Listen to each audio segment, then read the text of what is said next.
Welcome back to Faith, Family, and Politics, everybody. I know this isn't Josh's voice, but you're going to have to get used to it. I am your guest host, Alan McFarland, the irregular host of Laughing Libertarian, but really... Very irregular. Exactly. What kind of show are we going to have today, Louis? We're going to have a really big show today. Says that guy. That, of course, is Louis Rodriguez. You definitely love him. I know you do. Let him wait. Wait. You want to wave some more? There was supposed to be some cheers. That yellow button over there makes some cheers for Louis. Jeez. There you go. He's the only one at the table that ever gets the cheers. Double cheers that time. Yeah. Cheer and a half, actually. I think it was a cheer and a half. Next to him, of course, you guys know this guy because he's here a lot more often than I am.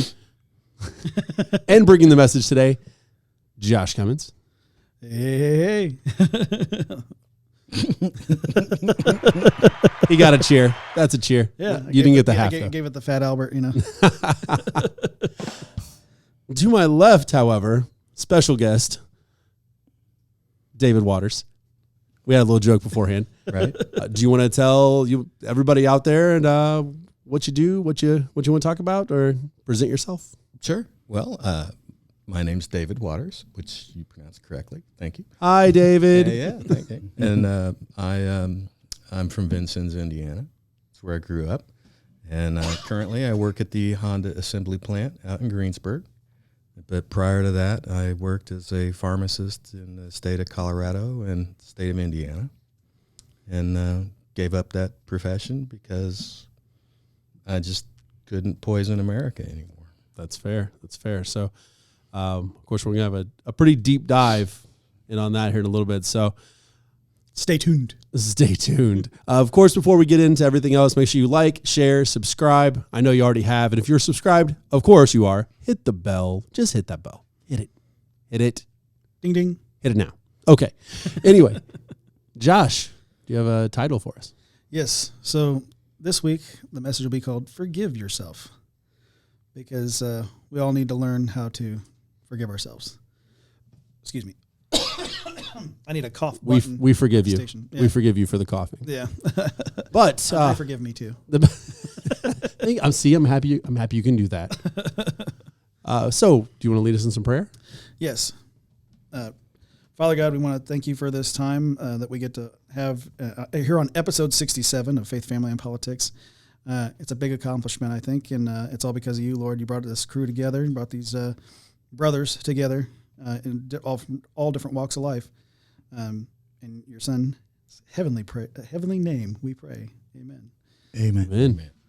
English is hard sometimes. It's okay. It only happens every other episode, so it's all right. It's all right. Most of the world's trying to speak it. We're just trying to do that too. We can't out Biden though. That's fair.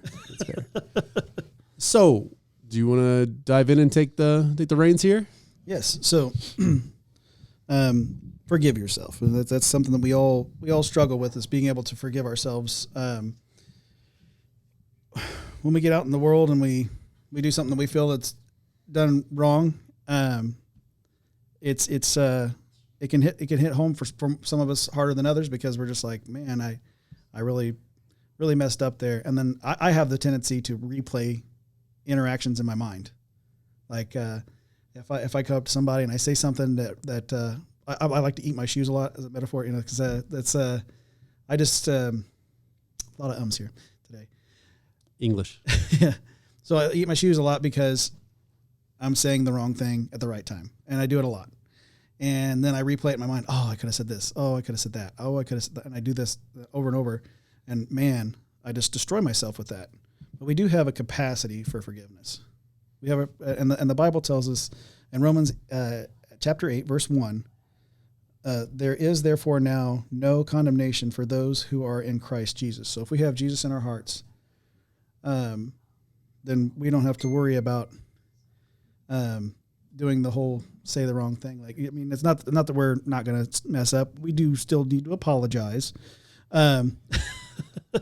It's a foreign concept. We'll talk about it off mic. It's foreign to me too. I know. Always something I have to learn every Friday. However, apologize only where it's due, right? Like, if you know that you messed up, and but anyhow, We get, moving forward, Ephesians chapter 2, verse 4. But God, being rich in mercy, because of the great love with which He loved us. Let's say that again real quick.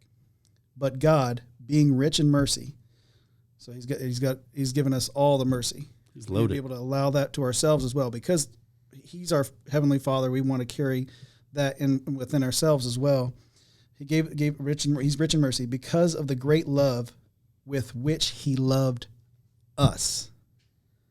So He loves us, right? It's kind of hard to. I was just saying, if He's rich in mercy, I wonder where He sits as far as smitiness. You know what I'm saying? Like, He's rich with mercy. He's got piles of it. And He's just like, I've got this big mound of smitiness. Or is He just broke on smitiness right now? Like, I need to know. He's been a little light on smitiness since the Old Testament, the OT as they call it.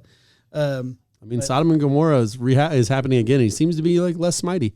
Anyway, sorry, go ahead. He's pulled back a little bit, but I think he's waiting for a different time. But we do have to allow ourselves to forgive ourselves just as God has forgiven us.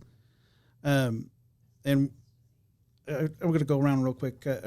What kind of situations have you guys found yourself in that it's really hard to just forgive yourself? Lou? Mm-hmm. Have you ever found yourself in a situation where it's just really hard to just forgive yourself? I've been quite a few times. But I have forgiven myself, so it's over. All right.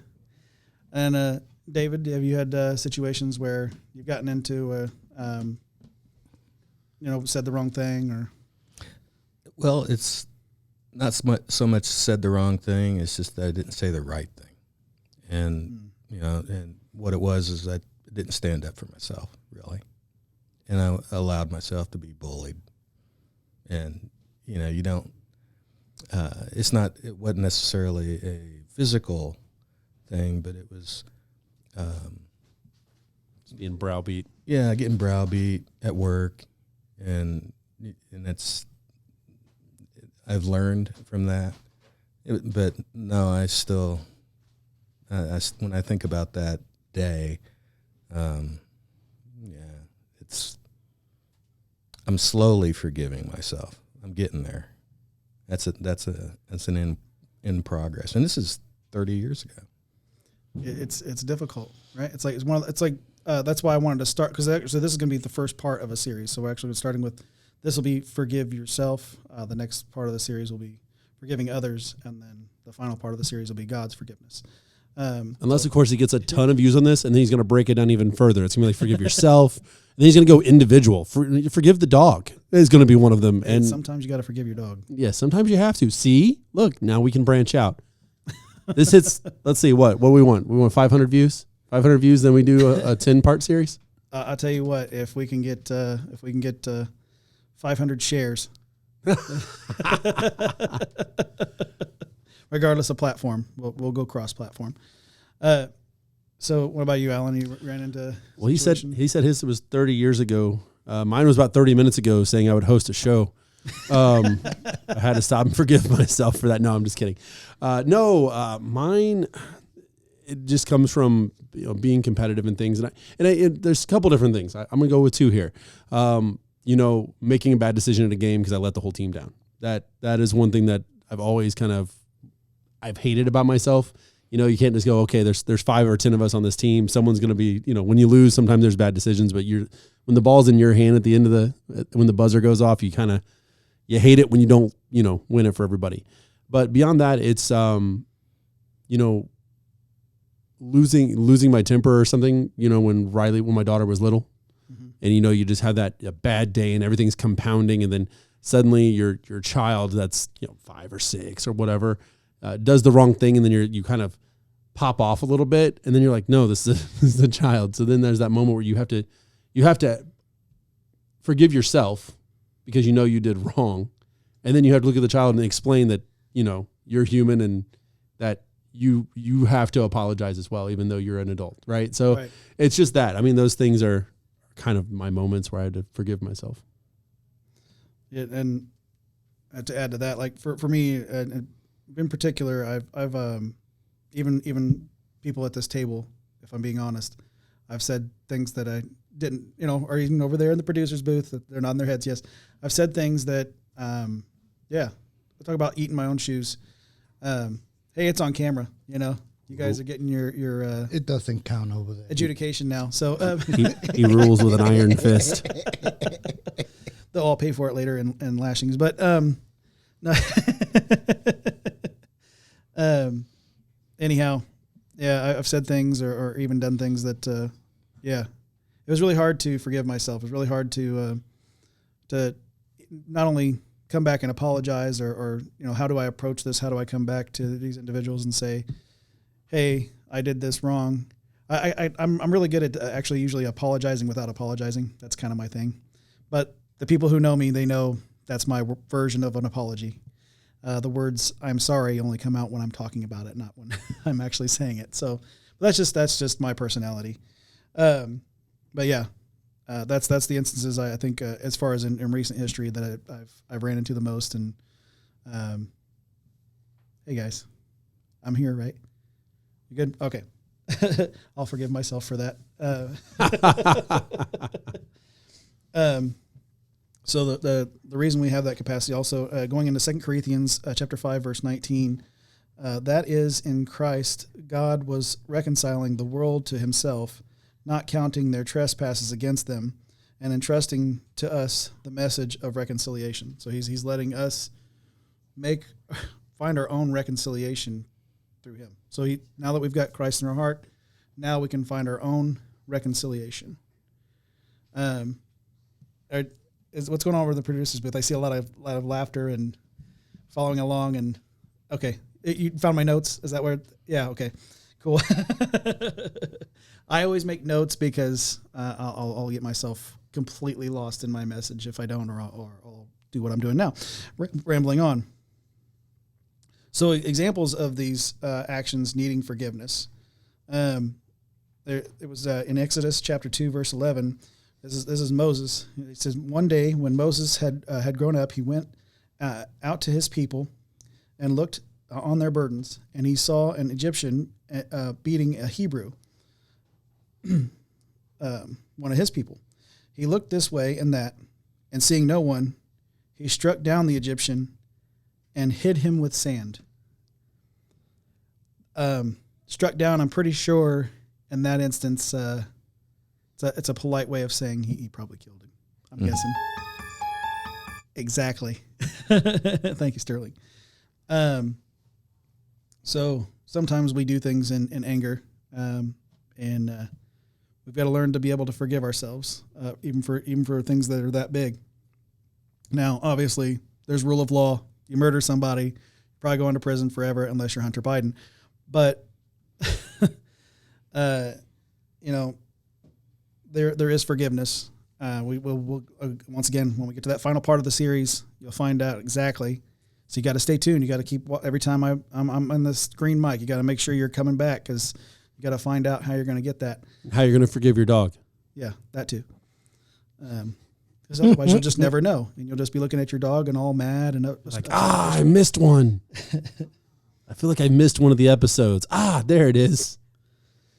And so we have that instance. So I mean, and that's probably one of the worst that we can imagine, right? It's someone murdering somebody, and so when we talk about guys on death row, I feel like that was in defense of him, though. I feel like that was, you're watching this mistreatment and you're kind of defending.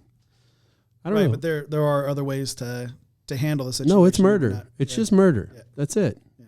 They're just murder. Done. Fine, no murder. Okay. Alan's on board now. Murder. Yeah, murder is still murder. It in this instance obviously was not righteous. God didn't ask him to go do it. Now he was obviously trying to do it in the idea of protection, but accidental death. There is Batman probably has the best way of doing it. He stops the bad guy but does not kill them, right? That's the idea anyway. But then there's always the joke about how he never kills the Joker and the Joker keeps getting out and killing people. So weigh your options, I guess, is what I'm saying. I'm not telling you to murder, just weigh your options. That's why he only works in a Democratic run city. Yeah, likely. Works the same way. So we all probably heard about a king named David.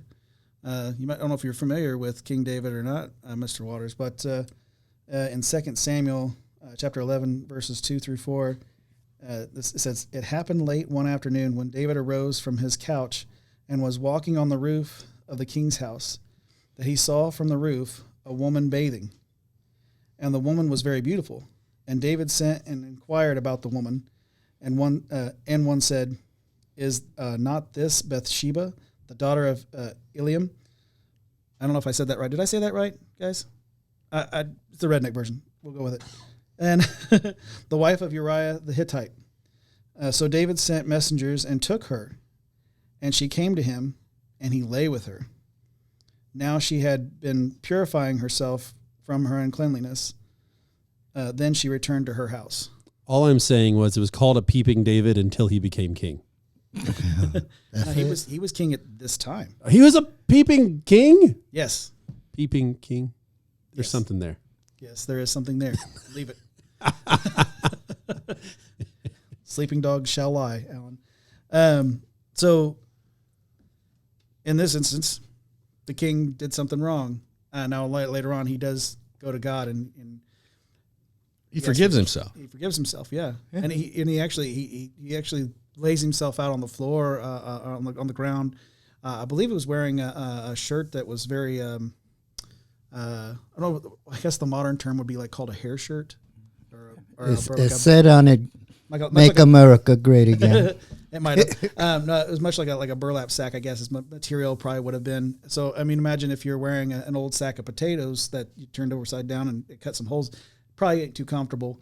That was kind of like his penance during his prayers. He said, "Let me take off my finest silks. I will punish myself with something scratchy." Scratchy. Well, here's the thing about And those things were scratchy. yeah. Somebody else is outside sunburnt with mosquitoes chomping at him. He's like, "I'll just be scratchy." I mean, he's still king. No, but Right, that's what I'm saying. This is bad for me, guys. But something about having scratchy clothes, it does keep you present. Your mind is present all the time because you're constantly thinking about that problem and not focused on all the other problems you have. So it is going to make you internalize a whole lot more. As a matter of fact, I think that I think that the Mormons actually practice. They have like garments that they wear that keeps them a little more. Them and Jehovah's Witness, I believe that they also do something in that similar fashion. They wear something that keeps them present. So that allows them to forgive themselves, even though they're knocking on my door and bothering me at dinner time. They're okay with it. They've got their burlap sack on. I'm just picturing you open the door and someone's just going, like, "Oh, Do you need some cream? that's it. But, Sign up or this thing won't go away." right? Yeah. So he's taking another man's wife, had her brought to him. Now he's committing adultery on two levels because he's got his own at home, and he's having them bring her to him. There's even more layers to that story, but we'll let either myself or someone else. We'll talk about more in depth of that story later, or you can read it for yourself. Pick up the Bible. You need to be reading it anyway. So that was in 2 Samuel. Right. So another instance in Matthew chapter 26, verse 40. "And he came to discuss the disciples and found them sleeping. And he said to Peter, 'So could you not watch with me 1 hour?'" Now, he wanted them to stay up. Jesus wanted them to stay up with him. And they would obviously they would sleep in shifts or whatever. But they couldn't even stay with him 1 hour. What you expect? He is God. We're human. We're not going to last staying up all night. So maybe that's what they should have said. And maybe Jesus would have, let him off with just a couple lashings. No. All right, 2 or 3 hours. But imagine the Messiah looking you in the eyes and going, could you not just stay up with me just 1 hour?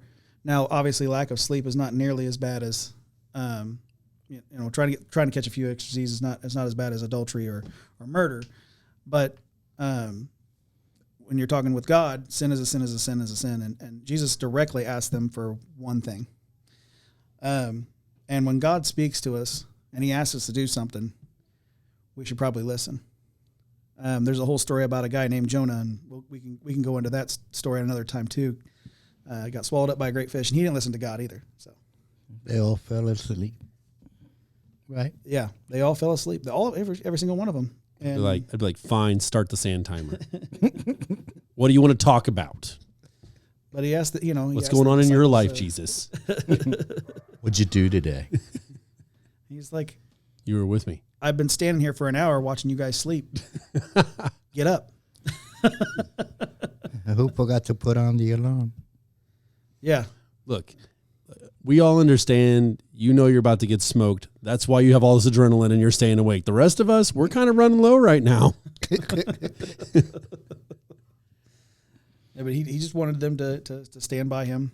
He was always going to give himself. They didn't know that he was going to give himself over, but he was just asking them to stay with him and stick through that. And so, yeah, anytime God wants us to stick through something, we should probably follow through.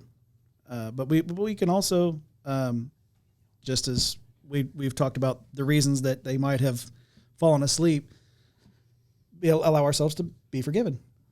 To say, oh man, I missed the mark there. I missed the mark. But that's okay. I'm human. I'm going to make the mistakes. I'm like Peter and the rest. I fell asleep on this one.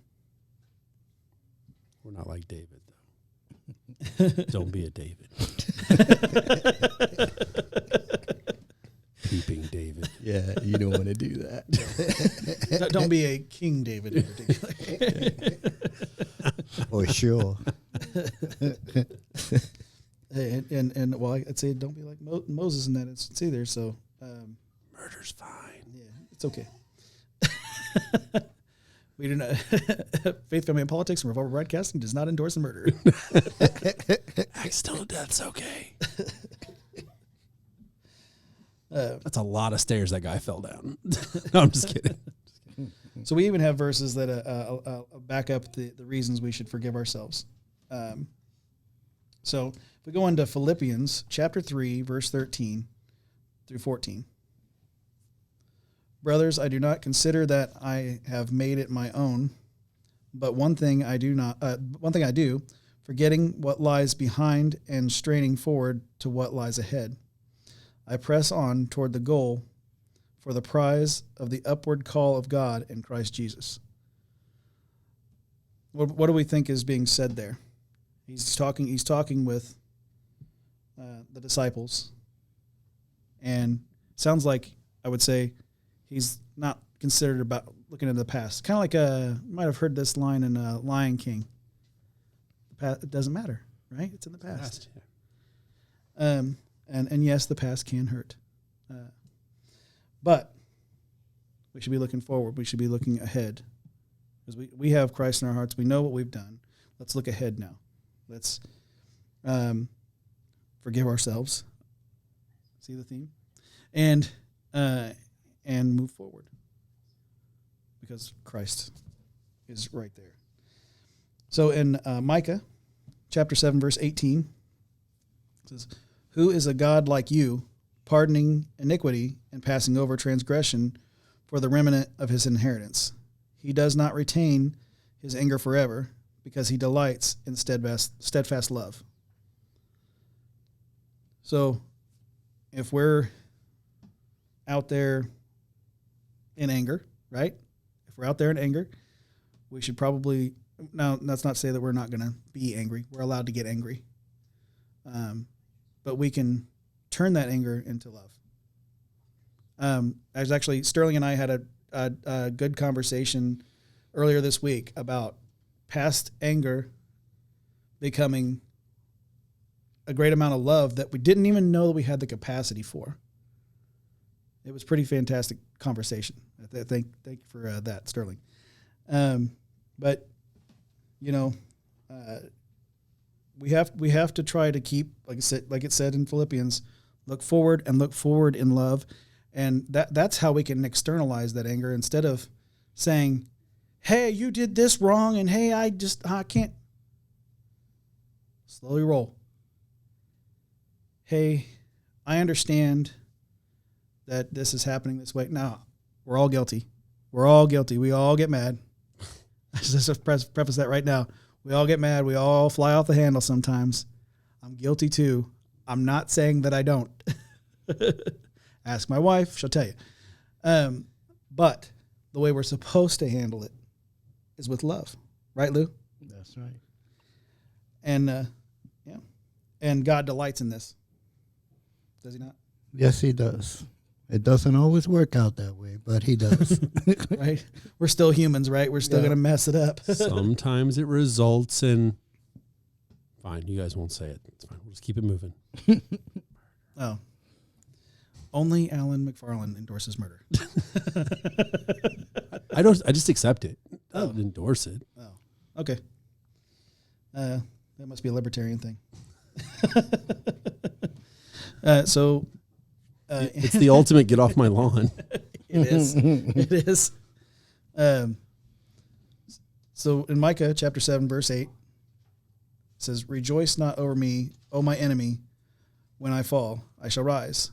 When I sit in darkness, the Lord will be a light to me. I'll read that again real quick. Rejoice not over me, O my enemy. When I fall, shall I rise. When I sit in darkness, the Lord will be a light to me. So you're not wanting to. Am I missing something here?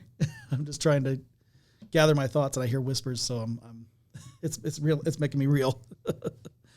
So there is this idea that we're going to rejoice in this bad thing. Let's not do that, or over our enemies' faults.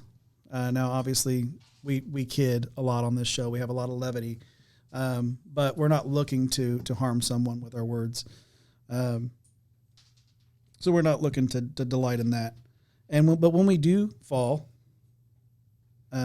we do have a chance to rise. We do have a chance to forgive ourselves. And when we sit in the darkness, the Lord will be our light to pull us out. Again, that's going to be in that other part of the series, the last part of the series, exactly how that works. Every time I fall, I have to use the clapper. Yeah. Louis Rodriguez.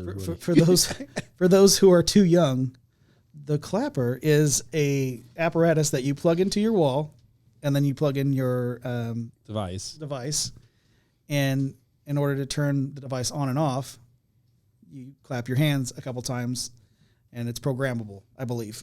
It's like the old version of a smart plug. Okay, Gen Z. So we'll bridge the gap there. Now I'm just wondering why Alexa doesn't do that. Why I have to go like, Alexa, turn the lights off? I can't just be like, I can't program Alexa to be like, and Alexa's like, dope, we'll go retro. Got it. Yeah. Yeah, she's so smart, she's dumb. Are we good? Okay. I'm just looking at them. I just see a lot of laughing and stuff like that, so I'm like, okay, well, am I doing something here? You've had something stuck in your beard this entire time. Oh, is it? No, I'm just kidding. That's gross. Okay. Couple little boogies or something. Oh, man. This is why you're always in the back row. This is true. I've fallen and I can't get up. Oh, no. We're derailing here. Yes, so at Ephesians chapter 1, verse 6, to praise of his glorious grace with which he has blessed us in the beloved. So God's given us grace. We're giving ourselves that grace as well. And we'll move forward in that and know that we are blessed and we're beloved. He made us beautifully and wonderfully. So we can keep moving. Like I said in the previous verse, we can keep moving forward. And 2 Corinthians chapter 10, verse 5, we destroy arguments and every lofty opinion raised against the knowledge of God and take every thought captive to obey Christ. That sounds like a program that we all enjoy, right, Lou? One that's named Faith, Family, and Politics, right? we're destroying the left or lofty arguments and those opinions raised against the knowledge of God. And we're taking every thought captive to obey Christ so that we can keep bringing that message of Christ out into the world. Save as many as you can. That's right. Save as many as you can. And so to wrap that up, allow yourselves grace. God has given you that grace. Allow yourselves love and keep looking forward to what God has in store for you. And listen to what he has to say, because he will guide your footsteps. He will guide your way.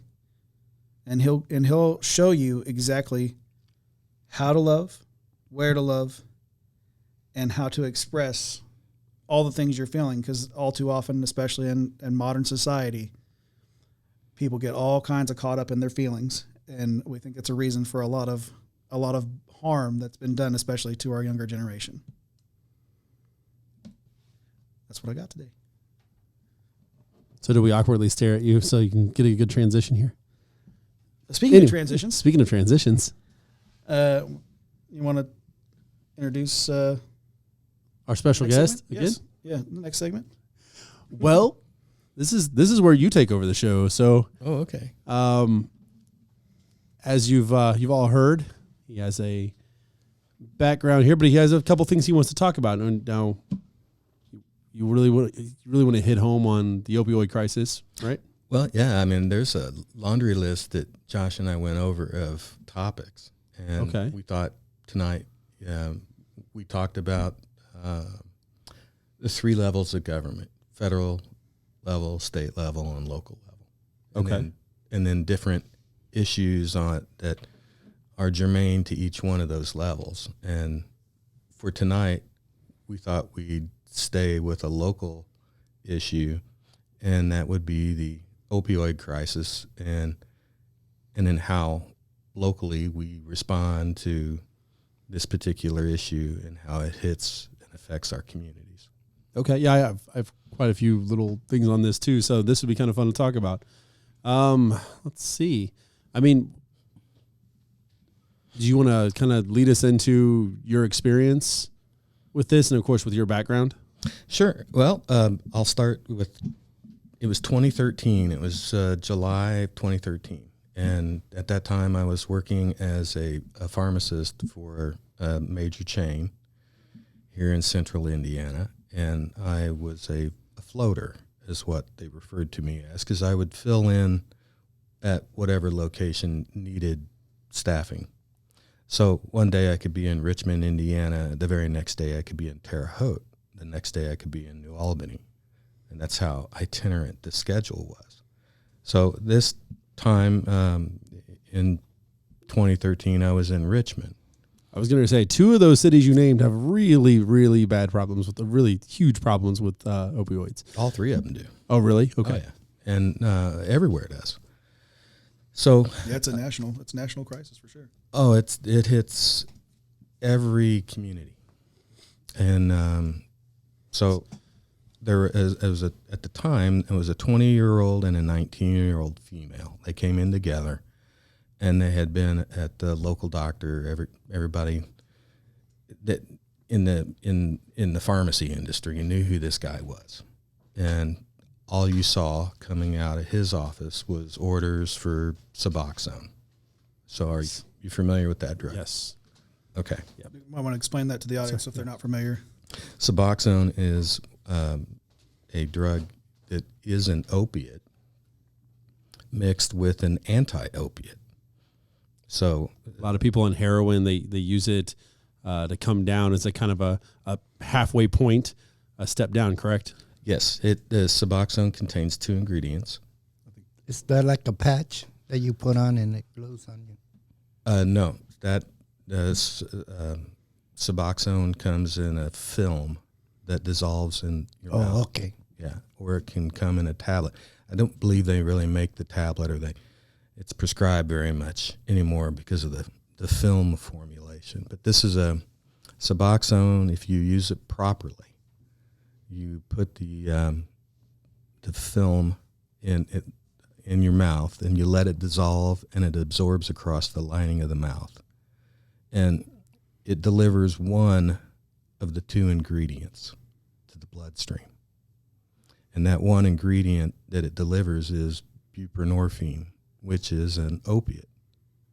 And it replaces heroin or fentanyl or whatever illicit or even legal opiate that you're hooked on, because you're supposed to be taking Suboxone because you have an opiate use disorder. Some people refer to it as addiction. That's definitely what we would refer to it as, addiction. Right. But, so semantics, we're getting into semantics again. So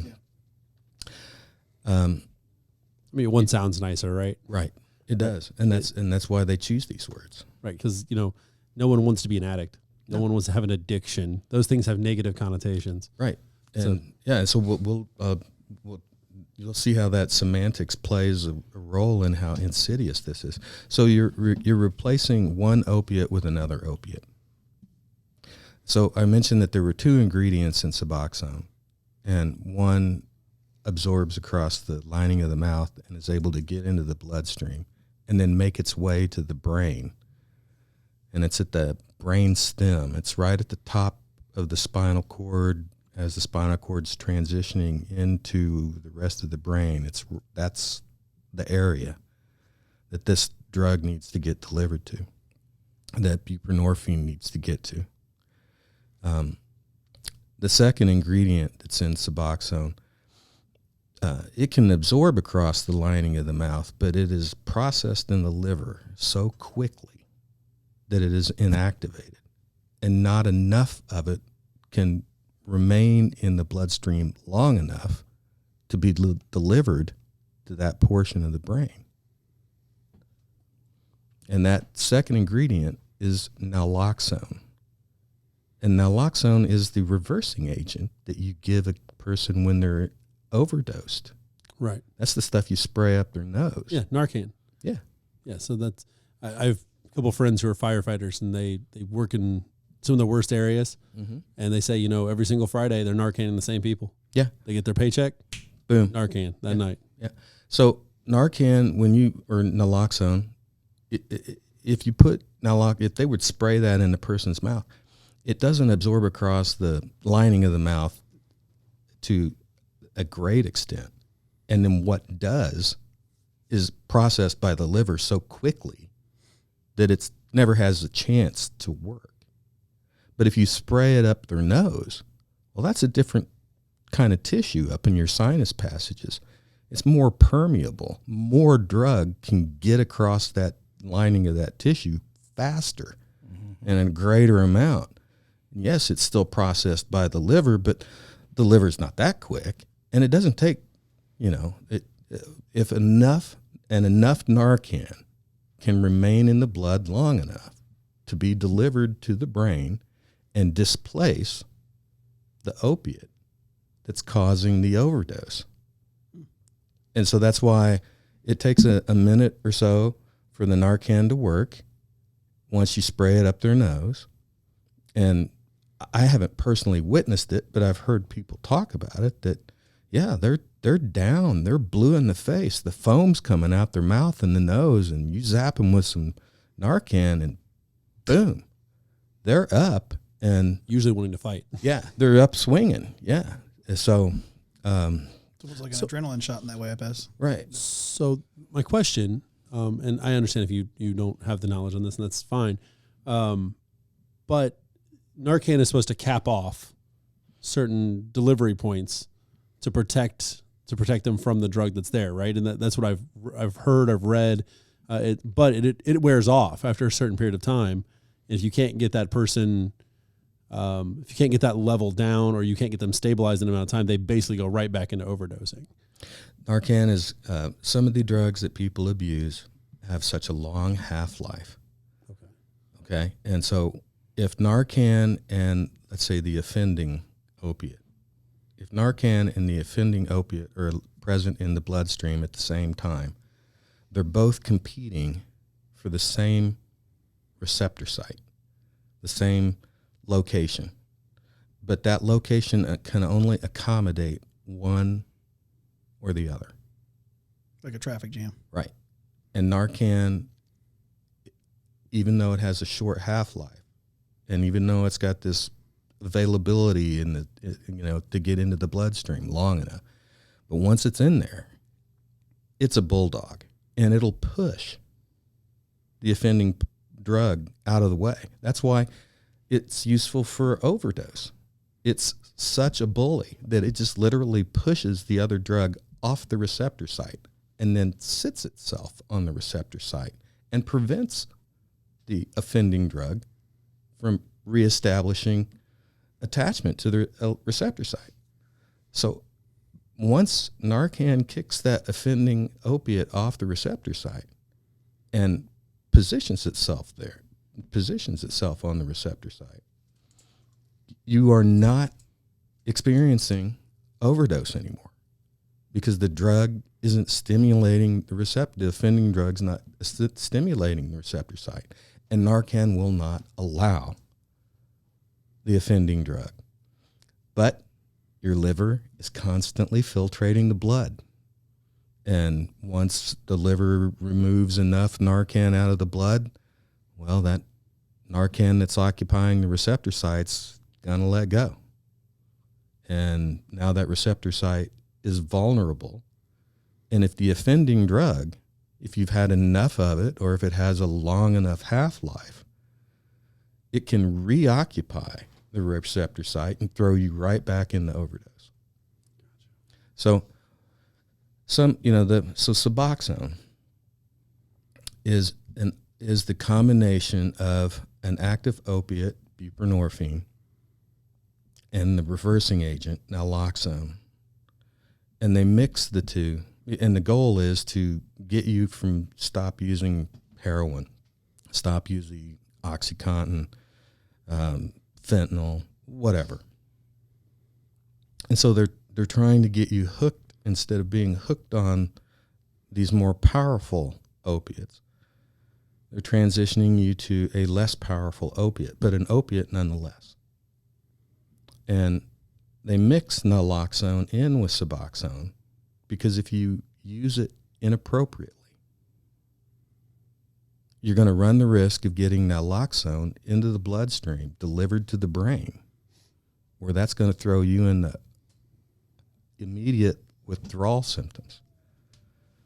It not only saves your life, but it'll also trigger withdrawal symptoms. And that's a major buzzkill.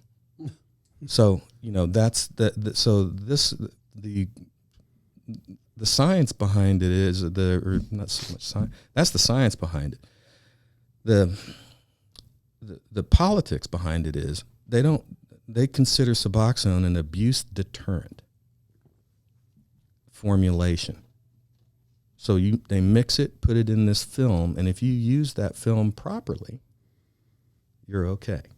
You're only addicted to it. You're only addicted to the buprenorphine because the buprenorphine only gets into the bloodstream.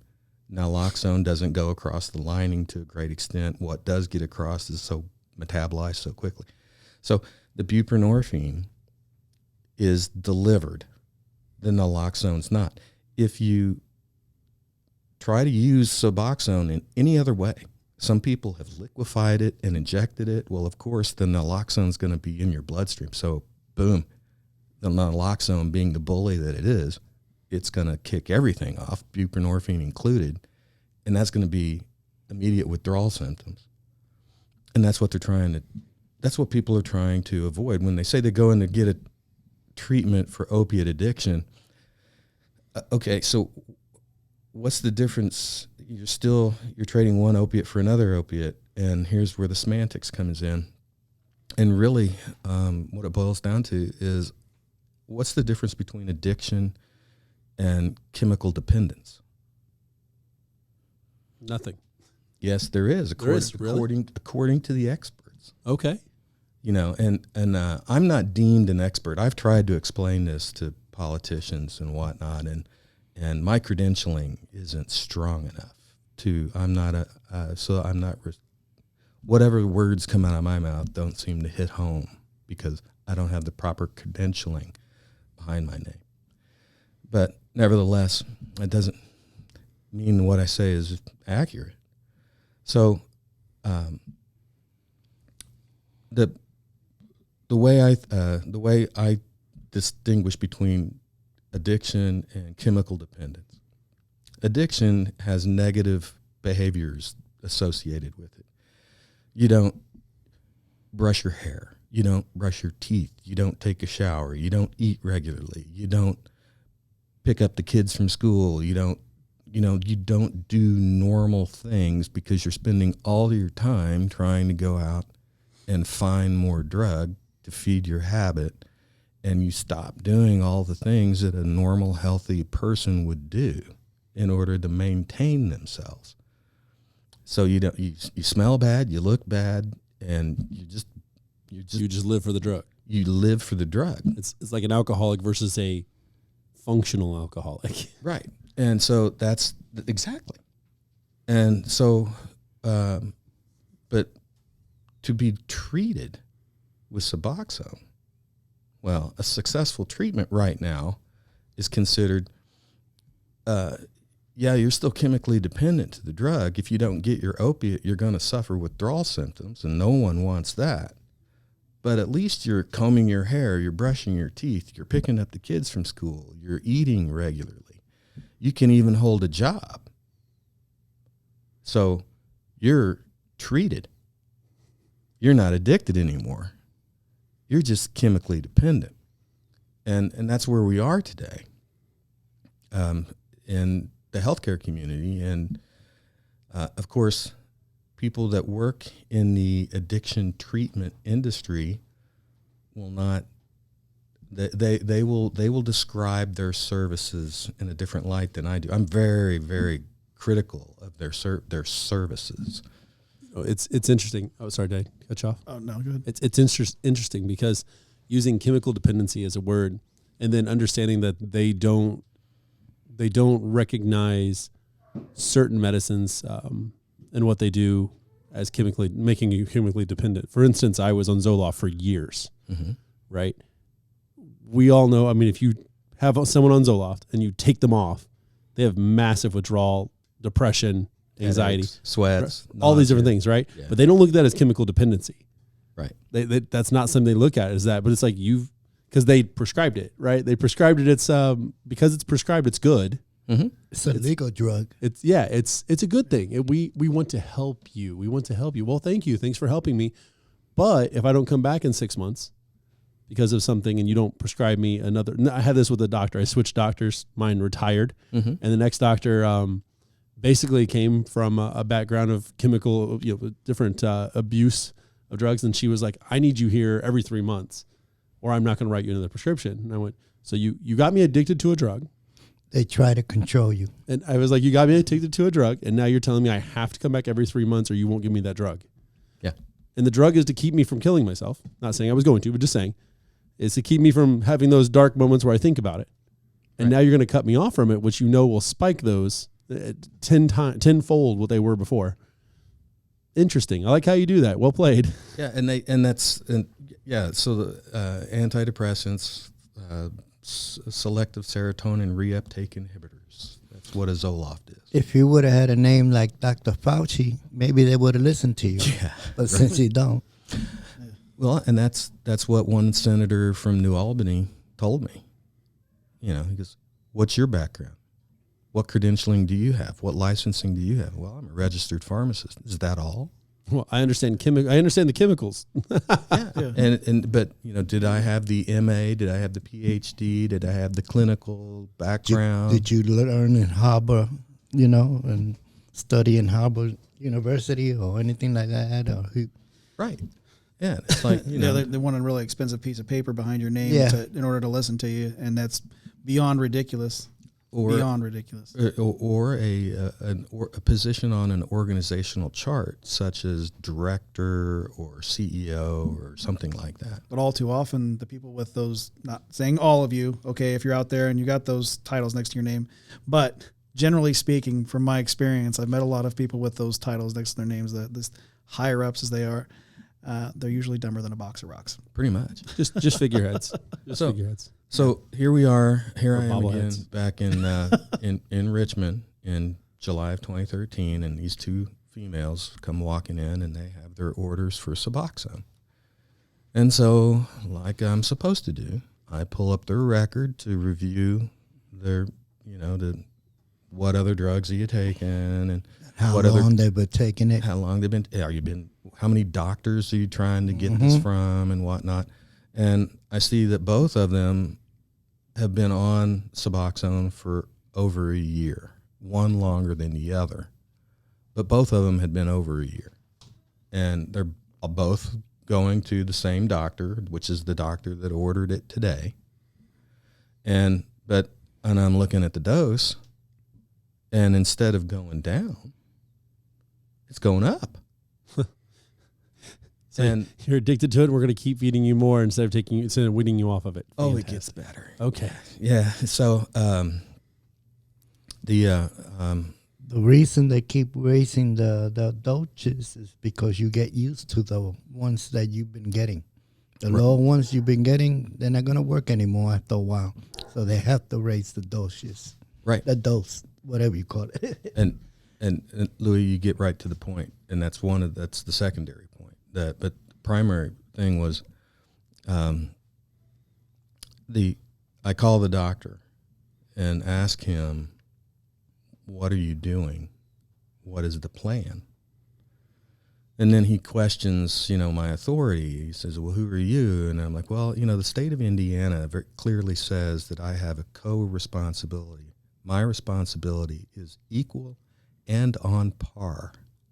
I believe those are the words that Indiana uses in licensing a pharmacist and charging them and a doctor with the responsibility of dispensing ordering and dispensing controlled substances.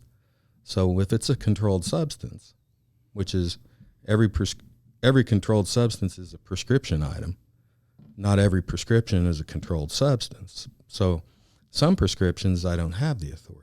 But if it's a prescription and a controlled substance, a pharmacist has a co-equal as to the physician ordering it. And so, yes, doctor, I am your peer. And you will, talk with me. So he finally recognizes that. And this is what he says. Until Indiana Medicaid changes the way they reimburse me, I have no incentive to wean my patients off that drug. Wow. And that's what I said. What'd you say? And he repeated it. And so Makes you wish that you had a recorder right there. yeah, Let's keep treating it because it pays me instead of curing it. right. I love medicine in America. I had a friend that was on Vicodins. Let's talk about Vicodins. He was on Vicodins. He's been taking them for about maybe 5-6 years. Long time. The pharmacist was telling him, "Look, you've been taking this for a long time. You should be able to talk to your doctor and tell him to stop you, or I could talk to him." He called the doctor. The doctor said, "Are you a doctor? You're only a pharmacist. So don't tell me what I could do with my patients or not." And he just kept giving them pills. Let's be honest. You're a doctor. You have an office. Guess what comes in that office 3 to 4 times a week? A salesman, a sales rep of some sort, who's going to provide lunch for you and your staff, right? While they push a pill. Her name is likely Bathsheba. So they're going to bring you lunch, and you're going to either take the deal on the pill or what you're going to do, but you're going to push that because you're going to get kickbacks. And again, you're going to treat and get money from Medicaid Right. and insurance. They get paid for that. The Right. more pills they give you, the more they get paid for it. Right. That's so the doctor was saying, yes, I need to keep. I'm protecting my revenue stream. No. That's what the doctor's saying. And then you're right, Louis, in that over the year you get used to a dose, and if that opiate doesn't increase, then and you become accommodated to that dose, then any deviation or even just doing the normal thing, your body can start to feel withdrawal symptoms because of what the message is that drug is sending to the nerve cells, and then how those nerve cells interpret that message. And so eventually, over time, the target cell is not going to be able to hear that message as well because you've only got it at a certain volume. Mm-hmm. You're only taking a certain volume. And then over time, the hearing of that cell kinds to degrade, and that volume isn't strong enough for the cell to work right, so it starts to feel funny, and then that's where these withdrawal symptoms come in. So you need more. You need to increase the volume so the cell can hear it again, and then the symptoms of withdrawal go away. So that's kind of a way to think of, why were these doses increasing? And so what is the goal then of this treatment? And, so Indiana has initially stated, it addressed this legislation addressed this issue. I believe it was 2017 was the first time Indiana put something in law, Indiana state law. And initially it said detoxification was the goal of opiate addiction treatment. And so semantics, what's detoxification? Right. What's the threshold? Well, they're not going to give you a threshold, correct? Well, detoxification, it was supposed to mean that you will abstain. They wouldn't use the word abstinence, and so that you will refrain from using opiates for recreational purposes or whatever. But so instead of using abstention or abstain or whatever, they would use detoxification. Well, the treatment industry, that's bad for business. Oh, definitely. Yeah. So current language now has been added. It's been those laws, those initial laws of 2017 have been amended to include maintenance therapy. And what is maintenance therapy? The treatment industry considers maintenance therapy is that the person that's addicted or the person that's chemically dependent, it's up to them to determine when they will stop using, and that the healthcare industry will maintain their need their want. It's not a need, it's a want. They will maintain their want to continue using this drug, and that's translating into increasing amounts of Medicare and Medicaid dollars. They're taking the taxing authority of the instrumentality of government and using more and more of our tax dollars to maintain a revenue stream for the treatment industry, which means they're garnering more and more people as their herd, their maintenance herd. So you've got herds of people now. And they're more than happy because it allows them to lead the lifestyle that they were still leading. Legally. And then they can sell it. And so now we go, this rabbit hole is deep.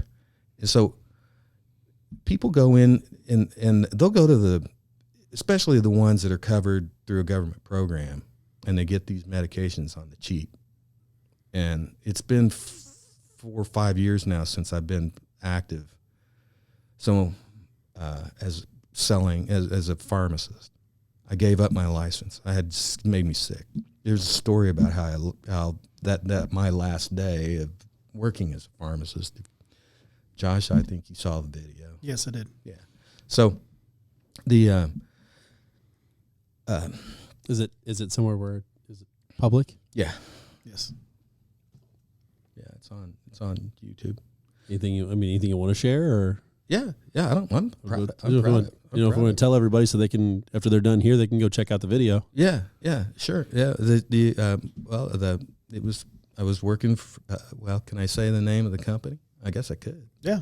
Yeah. We're talking about the video now. I So mean, if we're This is a it's video factual work. things, so they can't deny Well, that's factual true. things. Yeah.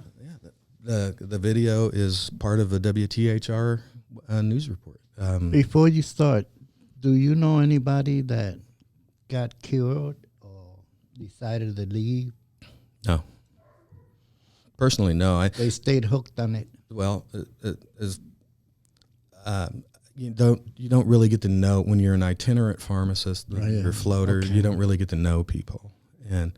But here's the story about what people are doing on the cheap, and then I'll talk about the last day. That there was again in Richmond, the state hospital. Once the state hospital system kind of was dismantled, well, those people that were using the state hospital needed to go live somewhere. And so now they live in apartment complexes and they're monitored. So instead of living in the state hospital, they live in an apartment complex, those that are capable. And this one particular person was using that store in Richmond, CVS. And I'm working at that store again in Richmond, and she calls me on the phone. And she's a nice person, but she was older than me. But she was like an adolescent in the way she spoke, her grasp of social skills and things. Yeah, so she was capable of living on her own to a point and whatnot. But she called and she was very upset. And she told me, and she knew the guy's name. You need to stop selling that Suboxone to so and so because he's out in my hallway in my apartment complex selling it. And the people that come in to buy it from him are scary. And I'm afraid to go out of my apartment. So stop selling Suboxone to so-and-so. So I look up so-and-so, and so-and-so is getting Suboxone on Medicaid. And at the time, he didn't pay for his supply of Suboxone. So he's going to the doctor, lying about the withdrawal symptoms, so the doctor's going to continue to write the order. He might take enough Suboxone for it to show up in a urine test, but when it comes down to it, he's selling it. And he's selling it in the hallway. And so that woman that I'm talking about here, I said, I'll do what I can. And so I've been doing what I can since 2013. It's 10 years now. And my first public comment was in front of Senator Patricia Miller. She's been replaced by Aaron Freeman. So that's State Senate District 32. And at the time in 2013, Patricia Miller was still state senator, and she was chairing an interim study committee on Medicaid or mental health and drug addiction. And October 1st was the day she invited me in to testify. That was a meeting. I think it was the second meeting, might have been the third meeting of the committee. And she called me in, and I was allowed to testify on October 1st, 2013, in front of that interim study committee, and talked about Suboxone, talked about these two instances out there in Richmond. Then that led to an opportunity to work with Senator Brant Hirschman, and he introduced a bill then that he asked me, he goes, what do you want to see in this bill? And so I gave him like a laundry list of like 14 points and handed it in. And about a week later, here it comes in bill form. And I'm like, wow, that's pretty cool. But then that was 2014 when we started working on that. And in the 2015 legislative session, it got mutilated in committee. And so he pulled it, and then he reintroduced it in 2016, and it got kind of refurbished. And what came out of it, well, my 14 or so points, only got 2. Yeah, they replaced it with what they call earmarks, I believe. Right? Well, no, they just whittled it down to what everybody could agree with, and what it came out. I was pretty proud of it, actually. I mean, because no one voted against it in the House committee, no one voted against it on the House floor, same in the Senate. So no one voted against this bill. And what the 2 things that it did was it said that Indiana's going to have to adopt guidelines for doctors to follow for their office-based opiate treatment program, so that Joe Schmo doctor can start treating opiate addicted people in his office. Because prior to the introduction of Suboxone, which was part of the Data 2000 Federal Drug Act, which was sponsored by Joe Biden. Nice. So Joe Biden sponsors Data 2000, the Drug Addiction Treatment Act of 2000, Data. And it was to redo opiate addiction treatment in America. Prior to Data 2000, your only option for opiate addiction treatment was a methadone clinic. And that is a federally ran program. It's not ran by the state, and you don't go to your pharmacy to get your orders filled. And you don't go to your local doctor to get treated. This federal program, it's an animal in and of itself. Well, big gears are always bad, right? Small gears locally are a lot easier to control. Right. So supposedly. So fair enough. So Data 2000 rolls along, and it opens up opiate addiction treatment as a new market, but they didn't have a drug. Methadone was the only accepted drug professionally, and so they revived buprenorphine, which had been originally prescribed on the market as a pain drug back in the 80s. It had been first synthesized in the 60s, and it sat on the drug 65, I believe. They first man-made.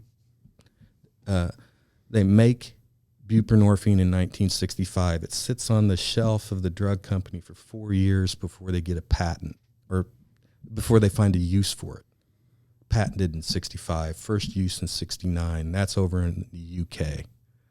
And then it comes to America in 81 and is approved for use in America in 81 as a pain drug. But it's considered a partial agonist rather than a full agonist like heroin or methadone or fentanyl or OxyContin. So a full agonist versus a partial agonist. And what's the difference? Well, the ceiling effect. The ceiling effect on heroin is death. I mean, you can keep taking heroin and you can keep loving it, and you can take more and you love it even more, and you take more and you love it even more. You take more and you're dead. Well, buprenorphine is you can take it, it can work. You take more of it, it might work. You take more of it and it don't work no more. You take more of it, still don't work, but you're not dead. It's much harder to overdose to death on buprenorphine because it's a partial agonist. And so it's considered safer. That's why it was chosen to satisfy the drug that Data 2000 for doctors to treat opiate addiction in their office-based setting rather than through a federally ran methadone clinic.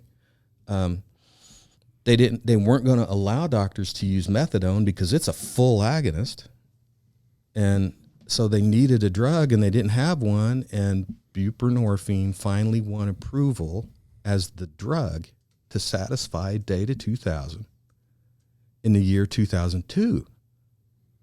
So Joe Biden's legislation was passed, and they didn't have a drug. The drug industry looks at buprenorphine that's been sitting around on the shelf languishing since 81 because here in the United States, because it sucks as a pain medicine, and it died. No one used it because it was terrible pain relief. And they dust that pig off, put on some new lipstick, slap a new dress on it, and they sell it as Suboxone. And here we are today. And I don't want to, I can keep going. Josh knows I can keep going. Right, yeah. So how are we doing on time? We do have to get into the last portion of the show, but I think we've been downloaded on a lot of information here. No, I love this, and this is why I'm kind of sad we need to get to the other section. But I really want you to. I'm certain that we're going to have David back a lot. Oh, well, I just want to make sure we go ahead and just any keywords or whatever we can say to get people to go watch the video. That's huge. I don't know if we really are there any keywords they can search? So CVS Greenfield Pharmacy robbery. Okay, it's relatively easy to find because when he gave me he sent me the link, but I went independently and went to search it myself and was able to find it. Can you drop the link in the description? I will. Yes, perfect. I'll do that. Yeah, it was 2018. Link in the description. It was 2018. The same location got hit again in 21, but by then I had already been terminated. So gotcha. Yes. So you need this. They don't have you to blame. Let's do that transition while everybody was talking. No. So yeah. And you got the charging cable next to you if you need it. It should be good. Okay.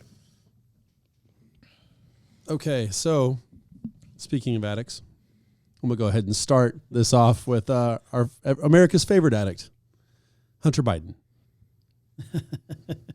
Right? He's the only one who can actually measure it all out right in front of us and tell his hooker she's wrong on what was actually measured out there. So, and get away with it. But anyway. What is this, Parmesan cheese? Nope. The Parmesan cheese in the bowl. So anyway, speaking of all the things he gets away with, we have an article here from Town Hall. Why did Hunter Biden get a pass when this rapper got years in prison?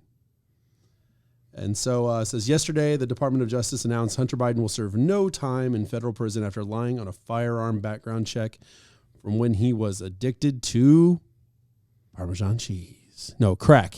Definitely crack. All the crack. If you've ever seen him. All of it. Yeah. So I hate that they always follow with a picture of Hunter Biden smiling when you know that is fake teeth and veneers because you know most of them have fallen out of his head. Anyway, that's the evidence is on that laptop from hell. The deal isn't sitting well with Bradford Cohen, an attorney for rapper Kodak Black. According to Cohen, Black committed essentially the same crime as Hunter Biden and went to prison for it. All right, so we're going to get a little quote here. Rapper Kodak Black has been sentenced to 46 months in federal prison, according to the Miami Herald. The rapper pleaded guilty to weapons charges from his arrest ahead of his Miami Rolling Loud Festival performance in May. Rolling Stone reports the 22-year-old artist, whose real name is Bill K. Capri, could have received a maximum of 10 years in prison. His lawyers pushed for 37 to 44 months or fewer, while the state requested 46 to 57. Again, semantics when you're talking a few months, right? Mm-hmm. Additionally, Capri was accused of falsifying information on federal forms to purchase 3 firearms from a gun shop in Miami. According to Rolling Stone, authorities claimed one of those weapons was found at the scene of a shooting in Pompano Beach, Florida. I'm not from there. Don't judge me. Or judge me. I don't care. Yeah. So just leave it in the comments. Real quick, 2 tiers of justice. Kodak was charged for the same crime, got over 3 years. Mr. Biden will not serve a day. Feels right. Do FBI agents and federal authorities take cases personally?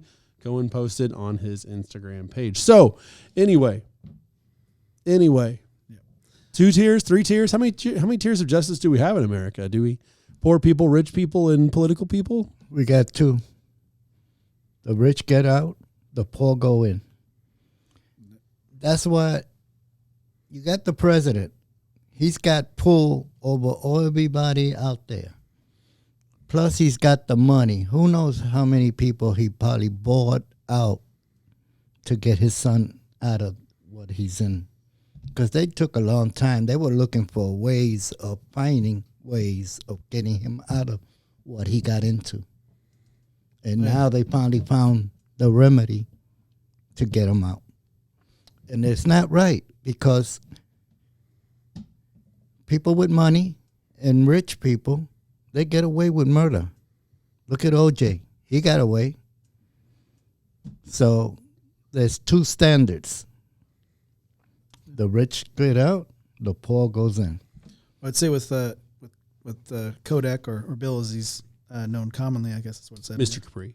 Mr. Capri, yeah.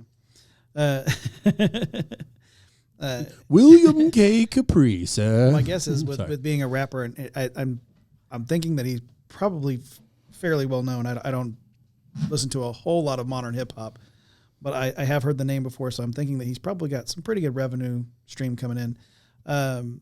So I wouldn't say he's uber rich, but probably not rich enough, right? He's just not rich enough. Now he's in jail teaching the prisoners how to rap.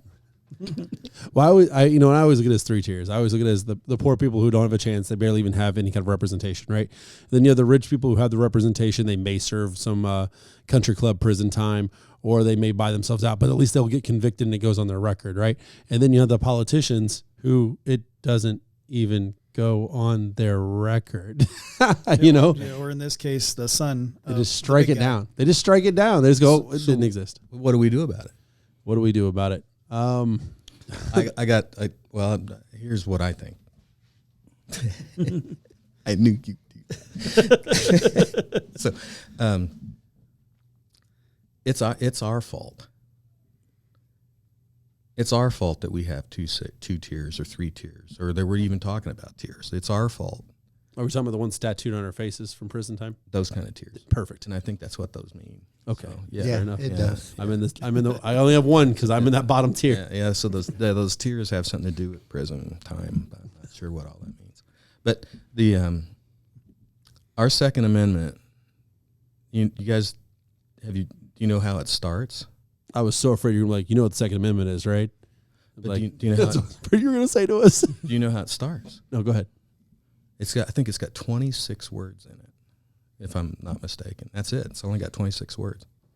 And it starts off with, and it's all one sentence. So it's meant to be read as a sentence. Something about bears and their amputation of their arms or something? Close. Here, fair enough. But way different. It starts off with a well-regulated militia being, I think I have it here on my phone, being necessary. This is wallpaper. For I think it's there's a comma right after militia. Is that right? Yeah, because the way they wrote, that's the important part, is that comma. Well, that's the way they wrote back then, and so we're applying modern grammar to. They didn't have grammar like we have grammar today, so their writing style. So we're grading their writing with modern grammatical rules, and that's invalid. That's an invalid comparison. I was thinking that we're all the militia. Well, based on that comma. So here it is. A well-regulated militia being necessary to the security of a free state. The right of the people to keep and bear arms shall not be infringed. Okay, so where's our well-regulated militia? A well-regulated militia doesn't give a gun to every Tom, Dick, and Harry. So furthermore, the state of Indiana has a constitution. Article 12 of our state constitution and establishes the Indiana State Militia. And everyone that's 17 years or older is automatically a member of that militia. We, all of us in this room, are members of the Indiana State Militia. So, did you guys... Most people are not aware of Article 12 of our state constitution. And the governor is the leader of the state militia, and he is to appoint an adjutant, I can't say that word, adjutant general, to be the administrative head, but the governor is the supreme, is the commander-in-chief. And so this state militia is not the National Guard because our state constitution does not allow our state militia to be nationalized. It only reports to the governor. So where is this militia that's well regulated, and why are all these crackpots being able to get access to guns? Now, I'm a gun-loving person, And I'm a crackpot. and I know some crackpots that. So I know of a kid that's bipolar, and if he takes his medicine, he's cool. But if he doesn't take his medicine, he's mostly mania, not depression. And by gosh, he got a gun. And there's a group of us guys that we get together periodically, and he part of this group at one point, and this group of guys, they all pack. They're all packing heat. They got one on the hip and one on their ankle. And he comes into the store. It's a cigar store, by the way. And so we're sitting around and shooting the breeze. And Sure, packing the heat wasn't the lighter? well, they have those too. Good. Yeah, they Just like the make sure. torches. They like the torches, right? Yeah, they do. Yeah. So he comes into the store and he goes to the restaurant, and he would come in frequently, and they had found his firearm in the bathroom on the shelf, and they were giving him crap about it. And so he comes in another day, and he had the gun on his hip, and went to the restroom, comes out of the restroom, and about 20 minutes later, has anybody seen my gun? Oh, my gosh. So I haven't heard the story yet from the guys, but and I know the kid. The kid's a nice kid, and he wants to be, and he wants to exercise all these freedoms. But really, does he need to have access? Would a well-regulated militia issue a firearm to that person? In my mind, a well-regulated militia would not do that, because we have Second Amendments, but then those Second Amendments can be used to take your natural rights away, like life.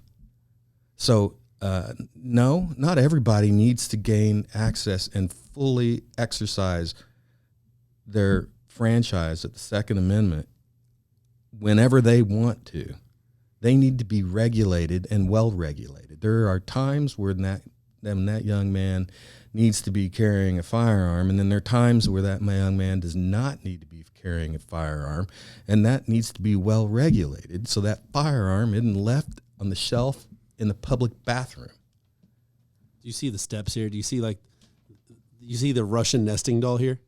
The militia needs to be regulated, but that person needs their medicine so that they're regulated and they're part of the militia. I'm sorry. That's where I was going the whole time. I was like, oh, he can be a part of if he's well regulated medically, pharmautically, he can be part of the militia. Yeah. So all I'm saying, I guess, so wrap that. Right, I like to monopolize, but to wrap it up is from my point, and then I'll be quiet, is that this is already, in my mind, it's already established in our Constitution, both the federal Constitution and the state Constitution. And why is our civil society not utilizing these tools that have been established? Well, I can say this. I heard shall not be infringed, and so I'm gonna make sure that I know that I'm gonna own as many firearms as I can get my hands on, because at some point, talk about those rights can be taken away. I'm not gonna get a sweetheart deal like Hunter Biden.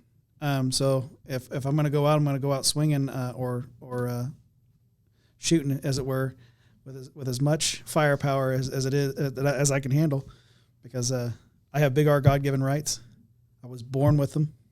Thank God we were born in America, where we can enjoy them, truly enjoy them. So yeah, and hopefully we don't end up like.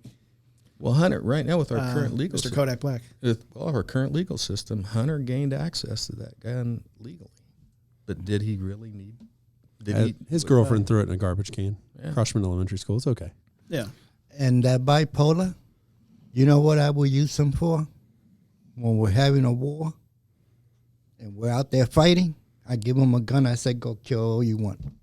That's the best. That's the only time you give them a gun. Well, yeah, and That's a solution. And he would do that because he is You condoning murder. Well, I'm not saying that that's the solution. I'm saying that's a solution. that's in case of a war. All I heard was Josh say, murder. Cool. Faith, Family, and Politics from Revolver Broadcasting does not endorse murder. All I know is Josh said he knows he's not going to get a sweetheart deal. Exactly. Which means he's going to go to prison where people try to make him a sweetheart. So exactly why I'm going out shooting. So speaking of rich people, Can you say date rape? oh no. Exactly. So, and that's the date you're going in, like the actual date. This is too pretty for prison. It's not happening. You'll be ahead. There's a reason he's in the back row. So speaking of rich people and misallocation of funds, Wall Street windfall, BlackRock tapped to rebuild Ukraine's economy. This comes from Breitbart. Heard they're reputable. Yeah. Of course they are. I'm just kidding. Ukrainian President Volodymyrzelenskyy, I'm so tired of saying that name, Aren't we all? is tapping Wall Street firms like BlackRock and JP Morgan to help garner private and public investments to rebuild Ukraine amid its war with Russia. Why would I want to rebuild it amid the war? Screw you. Get it over with. So they can blow it up again. Yeah, screw you. We'll rebuild when it's over, like we did Japan. So through the Ukraine Development Fund, it's named. That's fancy. You know, that guy's not doing a darn thing.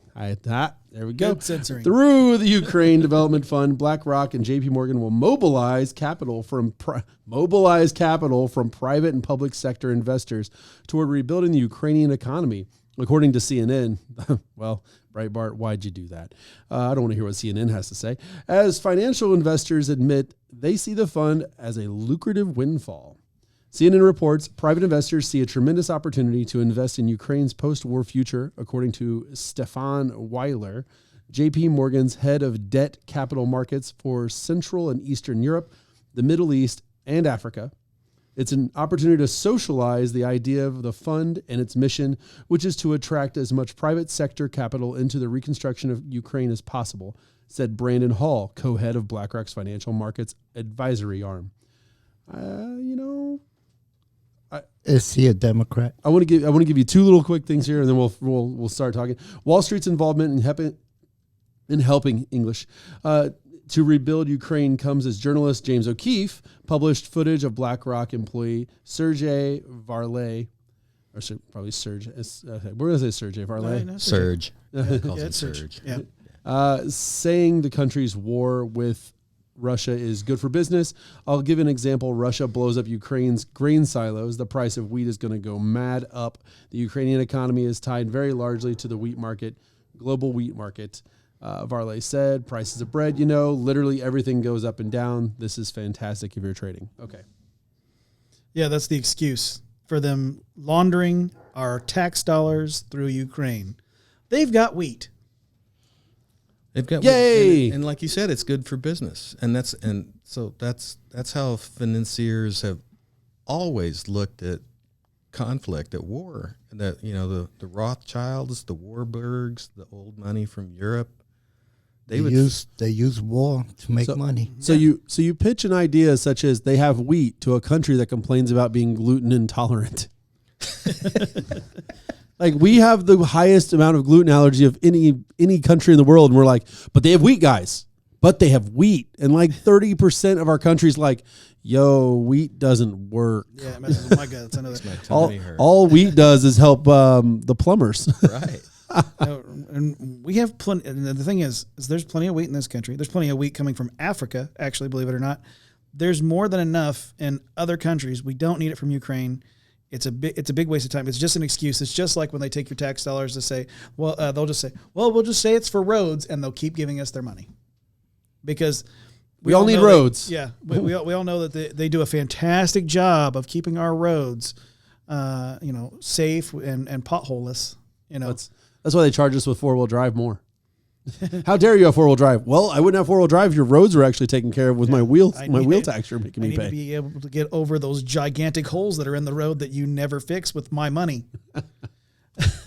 So that's the thing. I think that big money, like those financiers, they know how to play that game. They use They can manipulate the politicians to utilize the war machine of a government, which costs money to run that machine. That machine destroys things like wheat fields, which all while turning around and using futures and the stock market to make money. Exactly. And to incentivize it. And shaking hands, BlackRock and the federal government, hand in hand. Absolutely. Hand in hand. It's reminiscent of Halliburton and the federal government during the Bush Cheney administration. It's the same exact thing. History is literally repeating itself in front of everyone, and I'm here to tell you, we need to pay attention to this stuff because BlackRock owns a lot of real estate, a lot of pretty much everything. If you're picking it up and using it, they probably have a sharehold in it. They're like the third largest holder in just about everything out the Disney, Netflix, anything you are entertained by, they're in on it. Yeah, they have enough to have a push on the board. Exactly. Absolutely. They have a sway, And and they do the same thing with federal government. And I'm not sure. I haven't looked. I don't know how accurate this is, but I'll go out on a limb. I think it's right that they're using companies like shell companies.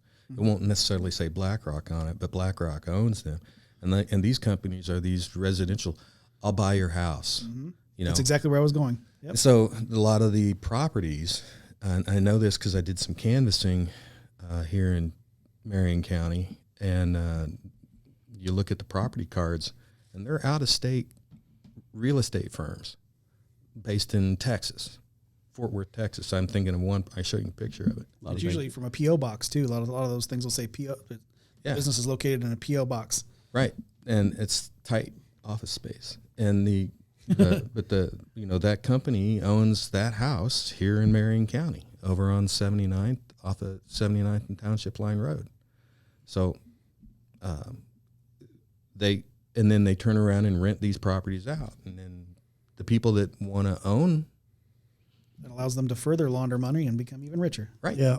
Me and Josh was talking about it not too long ago, right? Yep. The other day we was talking about them sending letters to the house, and I've been getting the same letters too. They want me to sell my house, and I mean, but they do it into the actual vinyl villages as well. I mean, there are a lot of rules written into a lot of vinyl village HOAs and things like that to prevent these companies from owning more than X% of a certain neighborhood, right?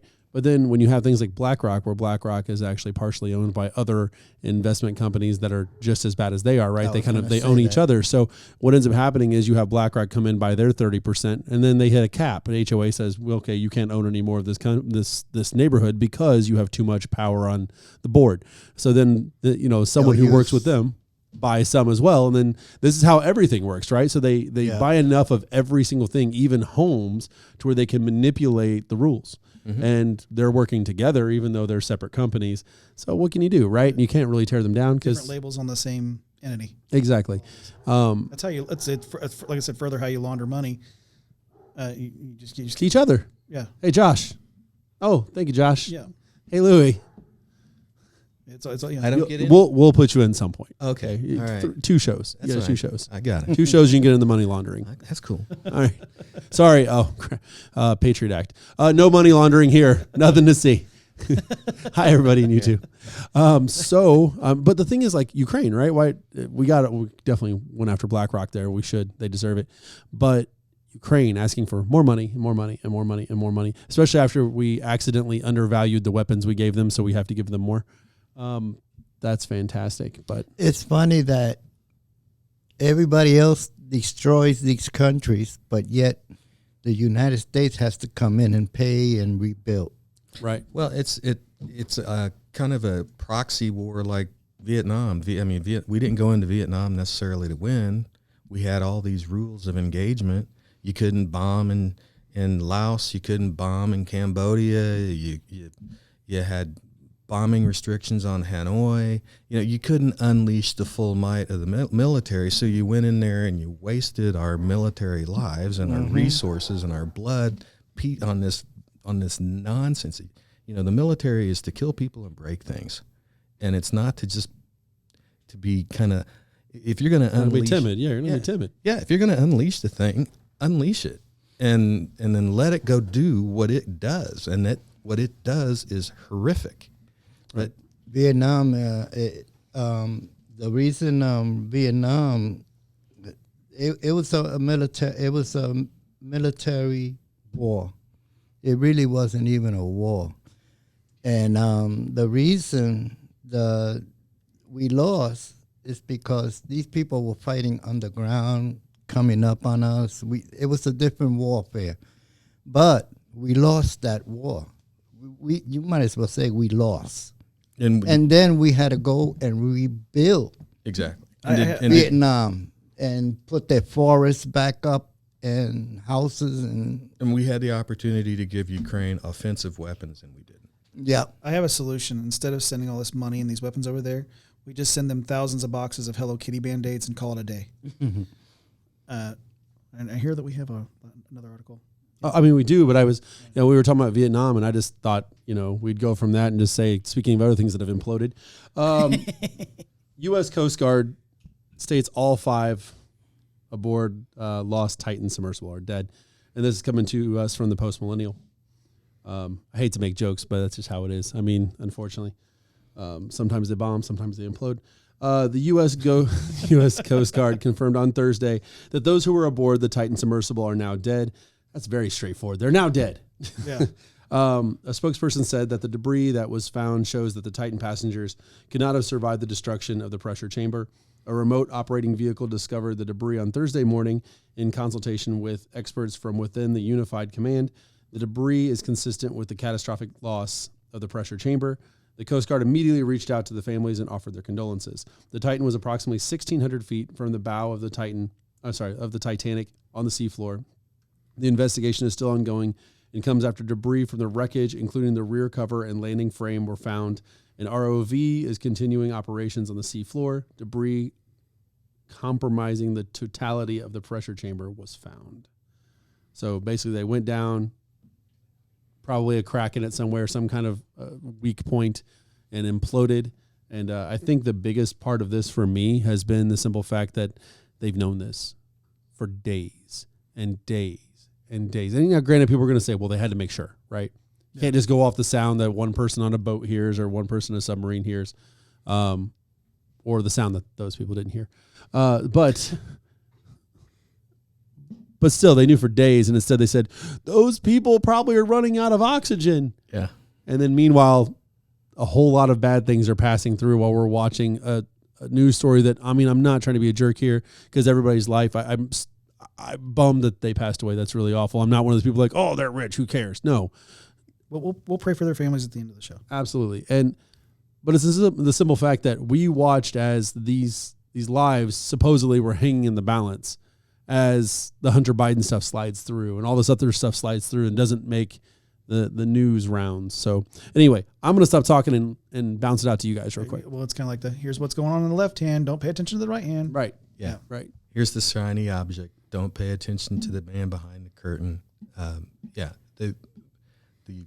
The Titan, the guy that the CEO was on board. He was on board. So, and that's why I hate when people are like, well, it's the shoddy workmanship of first of all, they've been doing this for a long time. Yeah. And then second of all, why would the CEO go 2.5 miles down if it was shoddy? He said in an interview a couple of years ago that he's breaking the rules in constructing this machine by using carbon fiber and titanium in constructing the pressure hull, which all the experts in the industry said, no, you don't do that. And he's being brash and cavalier and saying, well, I'm taking risks, I'm breaking the rules, and that I'm an entrepreneur. So, it's terrible that he died.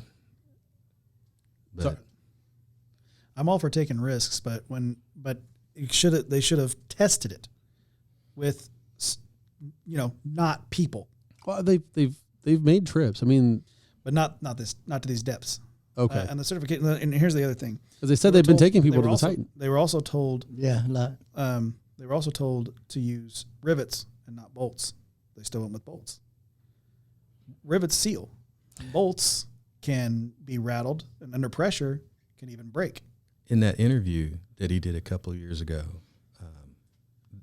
I read this in a different article. He was bragging about how he's using a $30 game controller. Logitech. Yeah, Logitech game controller. In RV parts. As we all know, Right. Logitech, that's top of the line. Right.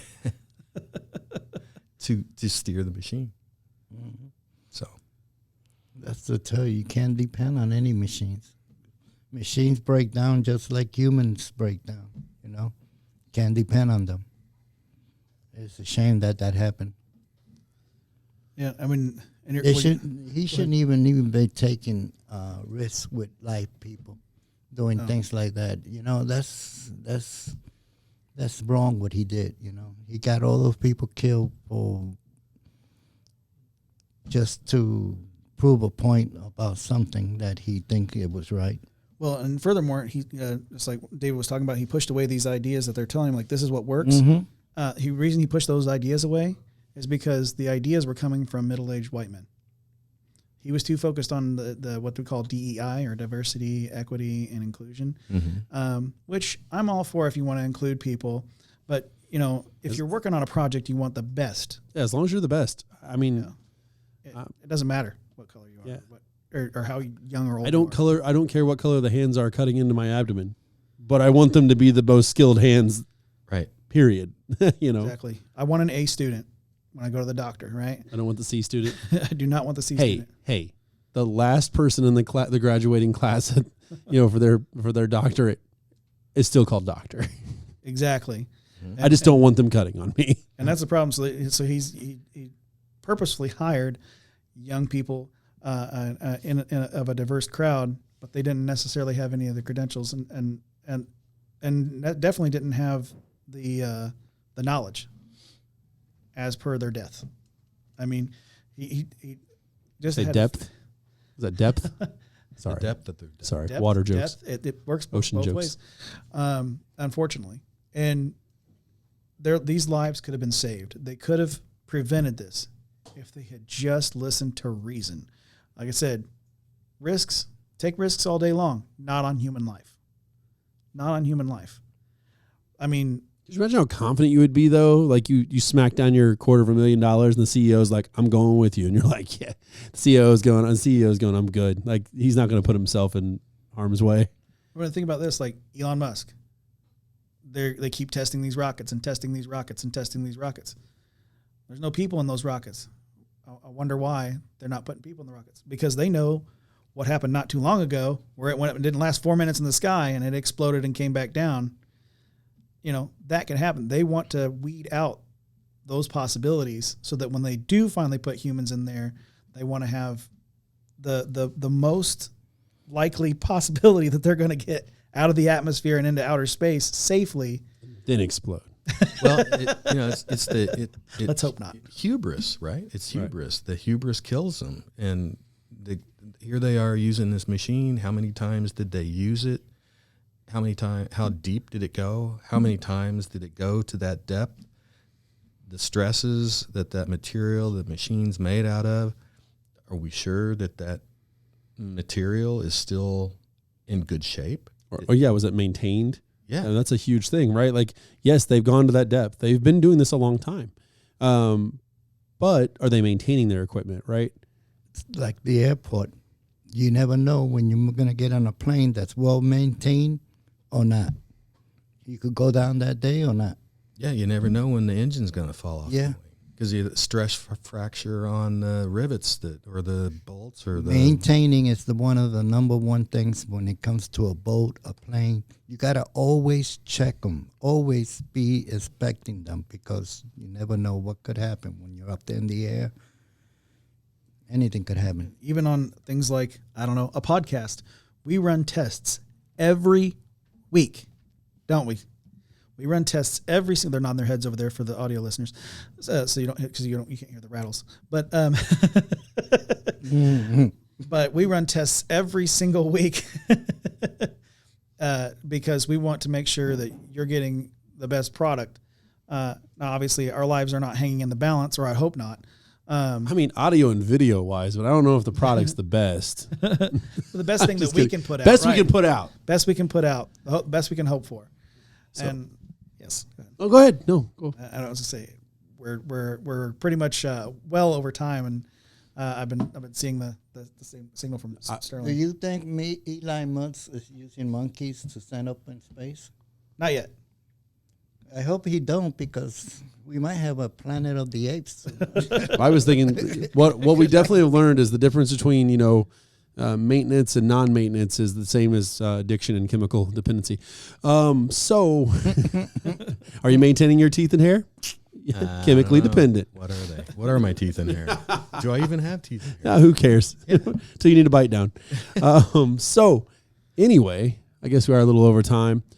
Before we go ahead and close out, I want to make sure to repeat, go ahead and share with your best friends, share with everybody else, share with a stranger. I don't really care. Make sure you just share. Subscribe if you haven't, but we know you have. Make sure you hit the bell and check us out everywhere. YouTube, Rumble, anywhere your audio podcasts. Definitely the Facebook page. Yes. It's still there, believe it or not. It is? Yeah. I can't believe that. So, It's a lot of fighting. And of course, we've gotten this far. So make sure you comment down in that section. We want to know what you think, how we can improve. Probably not. It's pretty amazing. Or, your opinions on a lot of things we talk about. So before we get out of here, I'm going to go ahead and give an outro to the man right here, the man, the myth, the legend, the guy you hear every single week, killing it on this mic, Josh Cummins. Hey. That was anticlimactic. Woo! All right, let's move on to Louie. Louie. I'm not used Yes, to sir. The man, the myth, and the legend, because Josh failed. We have. Thanks for guest hosting, by the way. Oh, thank you. Yeah. Thank you. I'll get to me here in a second, and I'll really praise myself. I think you should take that chair from now on. You're doing a great job. Thank you. Oh, my gosh. What is this? This is what happens when I miss a few shows. They're like, we'll just feed his ego. He'll come back. This is what's called a mutiny. So anyway, Louie. Yes, check sir. Louie out. He's phenomenal. And, of course, we have our special guest here, David Waters. Yes, sir. Not Walters. No. We're not messing that up. No, Walters is the baseball player. Yeah, There we go. Yeah, he's the other guy. Really appreciate you coming on. Well, thanks for You had a lot of insight. I learned a lot today and just thoroughly enjoyed it. Excuse me? What's going on back there in the booth? There's been a lot of that today. Sterling and Cameron. That's it. We're splitting those two up. We're putting a wall between them. You know, with the lashings. Gotta keep them separated.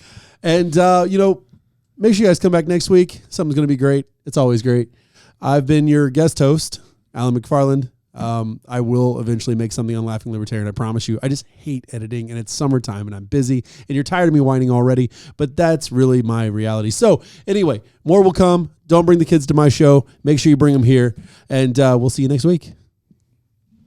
Or we should do a closing prayer. Yeah, we can do it. We'll do a closing prayer. We'll do that. We'll roll that back. Make it quick. No, Sterling. Don't smack your forehead. Josh, close us out here. Father God, thank you for this time, fellowship, and fun, and information. We want to thank you for our great crew, for working hard and snickering when we said things that sounded kind of funny. In your Son, heavenly precious name we pray. Amen. Amen. So, see you next week. Bye.